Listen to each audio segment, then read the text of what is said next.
ए भारी पुगेन भने कति बेर लाग्यो? भारी पुगेर पनि ल्याइसक्यो कति कराको। ल यो मलाई बोकाइदेऊ त। ल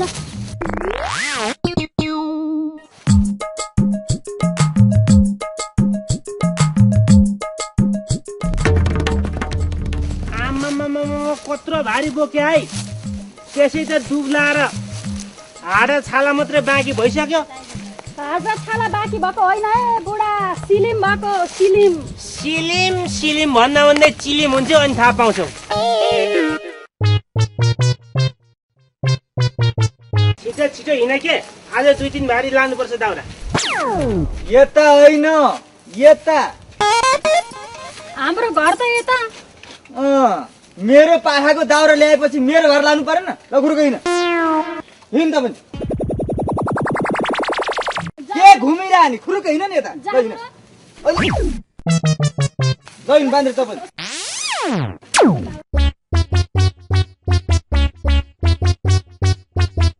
यहाँ बिसाउ यहाँ।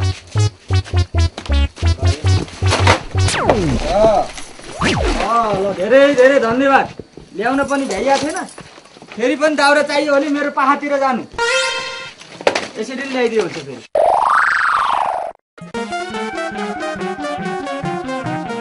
होइन के भएछ? के हुनु नि, यो त हाम्रो पाखाका दाउरा भारीका भारी लिएर जाँदै रहेछन्।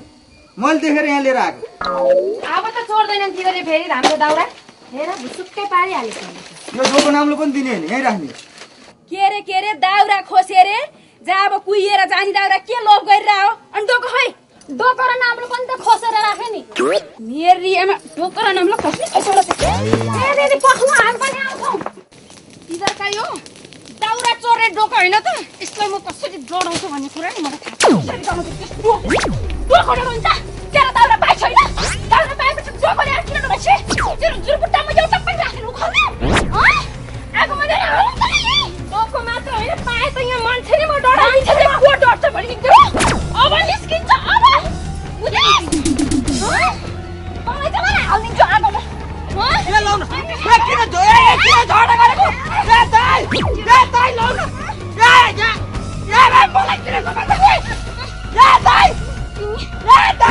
किन कराइराख, म यहाँ छु।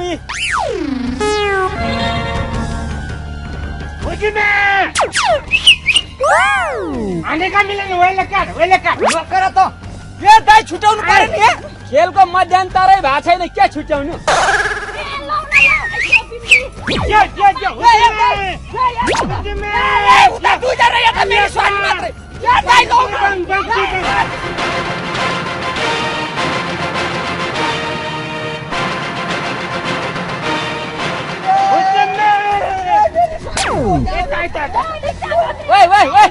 महिलाको खेलमा तिनीहरू पुरुष किन त्यहाँ बिचा?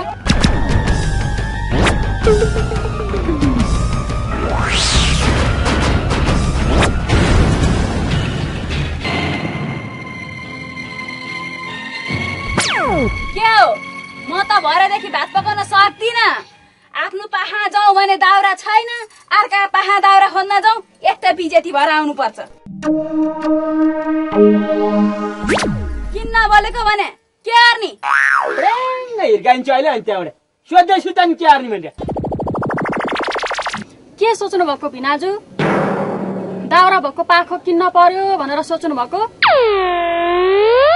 कि भरेदेखि भोकै बस्ने भनेर सोच्नु भएको? पाखो पनि किनिँदैन, भोकै पनि बसिँदैन। अनि कसका गएर खाने त? थोर्नु त पर्यो नि। अर्का घरमा गएर खाने हैसियतको मान्छे हो हामी। जब दाउरामा भात पकाएर खाने हैसियतको मान्छे हो हामी। अब ग्यासमा पकाएर खान्छ, ग्यासमा। एकचोटि ग्यास किनेपछि 1.5 महिनालाई ढुक्क हुन्छ अरे। धुवा पत्तेल हुने गरी फु फु दाउरा जस्तो फुक्नै नपार्ने। केटो ग्यासको व्यवस्था गर्न कुजो दुनियाँलाई देखाइन्छ। चप्पल कता हो? भिनाजु छिट्टै आउनु है। एकछिन पका। त्यहाँ म नआउन्जेल घर केही पकाउने होइन नि। जे खाइन्छ ग्यासमा पकाएर मात्रै खाइन्छ, बुझ्यो? संसार विचित्र भनेको यही हो क्या। बुद्धि बिग्रेपछि कस्तो के लाग्छ र? यस्तो महँगोमा त्यस्तो ग्यास बालेर हुन्छ र? गोबर ग्यास राखे भए पनि हुन्थ्यो नि। हेर न त्यहाँ बोल्या तँ गोबर ग्यास त्यसै हुन्छ गोबर ग्यास राख्नलाई गोबर चाहिएन गोबर आउनलाई भैँसी चाहियो भैँसी पाल्ने कसैको हुती छैन सबै अल्छीका पाटे छन् कहाँबाट आउँछ गोबर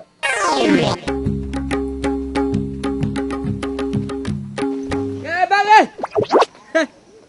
कता भाउ सरबाट आएको ए अनि म कहाँ गएर आएको सोध्नु पर्दैन किन सोध्ने ल यत्रो ग्यासको सिलिन्डर किनेर लिएर आइरहेको छु अनि यो ग्यास कति पर्यो नि पर 4300 4300 मलाई पनि थाहा थियो त्यही भएर सोधे ल लागि जान्ने भएर बोल्छ दाउरा पकाएर खाने होला अनि के थाहा हुन्छ ग्यास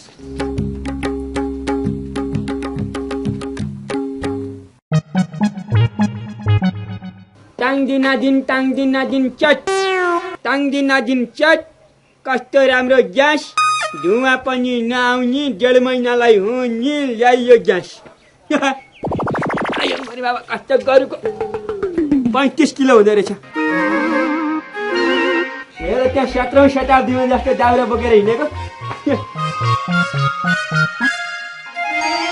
यो एक पाती चामलले यो सारा गाउँलेलाई पुग्छ त भने पुगिहाल्छ नि माथि उक्सिँदै आउँछ नि त पाकेपछि जस्तो ए बिना जाइहाल्नु नि ल ए छोरा काँच गालिसको ग्यास कहाँ छोडा ग्यास ल्याएर नि भित्र लगाएर पकाउँछ नि त बुढा भित्र लगाएर पकाएर त जम्मै गाउँले दाउरा पकाएको छ भनिहाल्छ नि सबैलाई थाहा दिनु पर्दैन उहाँ बाहिर राखेर ग्यासमा पकाउने क्या बुढा यता उहाँ चुलो छ ए हो बिस्तारै बिनाजु आऊ भिनाजु हो त नि गाउँले सबैले यहाँ बसेर हेर काहीँ लोग्ने मान्छेले पकाएको खाना नि मिठो हुन्छ बतासले हान्छ भनेर यी दुईतिर यत्रो ढुङ्गा राखेर बतासै नछिर्ने बनाइसक्यो ल ग्यास राखेर सल्काइ हाल त यहाँ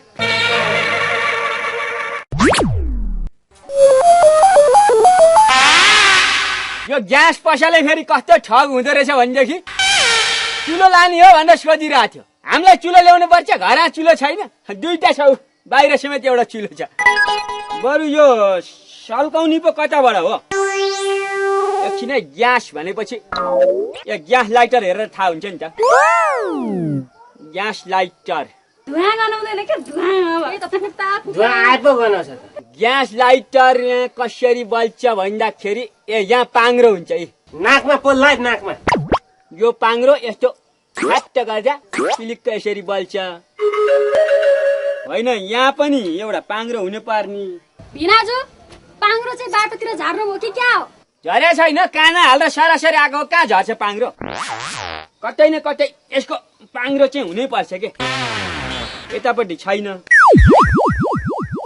कता राखेको छ पाङ्रो कताबाट सल्काउने नि थाहा भएन बुढालाई लोड सेडिङको बेलामा त्यो मोमबत्ती भए पो यताबाट छुस्स पार्ने भन्ने थाहा थियो हेर न त्यहाँ थाहा पाइहाल्छु नि थाहा नपाएर हो त्यही कहाँ सल्काउने भन्ने त म हेरिरहेको छु नि एकछिन सल्किन्छ चुप्लाएर बस्छ कहाँनिर हो भन्दाखेरि ए बुढा त्यहाँ एउटा कर्रा टुटी जस्तो छ नि त्यहाँ प्याट्टा पार सल्काइदेऊ न यहाँ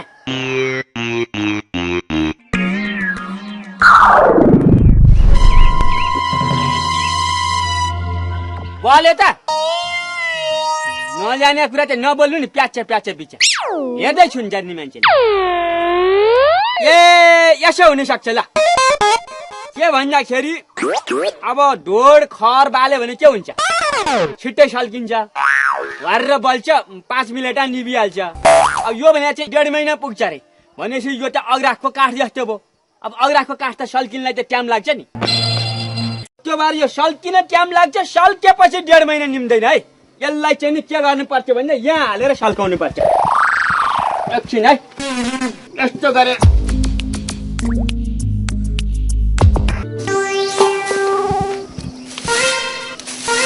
यस्तो गरेर सल्काउनु पर्छ के त्यो अग्राखको मुडो सल्काउनलाई चाहिँ खरहरू के हाल्नु पर्छ पर्दैन त्यसै गरी यसलाई चाहिँ सबै चिज यसरी खाने है यसो गरेपछि अब ठ्याक्क सल्काएपछि त अग्राखको मुडो सल्क्यो 33 त भएको मान्छे हो नि त नि हल्का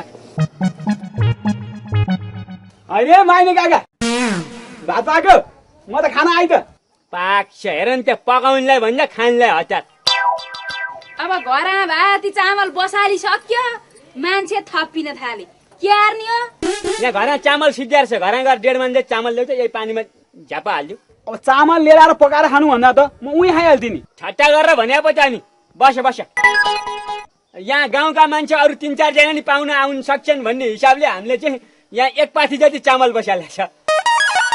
दूरगामी दृष्टि छ नि त। अब पकाएको हेर तिमीहरूले कहिले देखाएको छैन जहाँसँग भात पकाएको।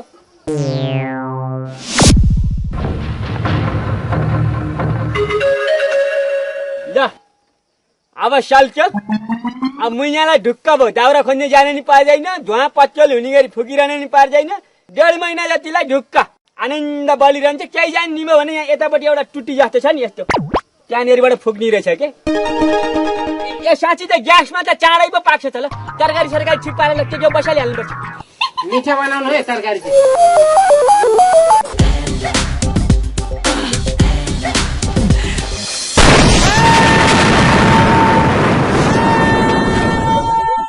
काटे पर्थ्यो।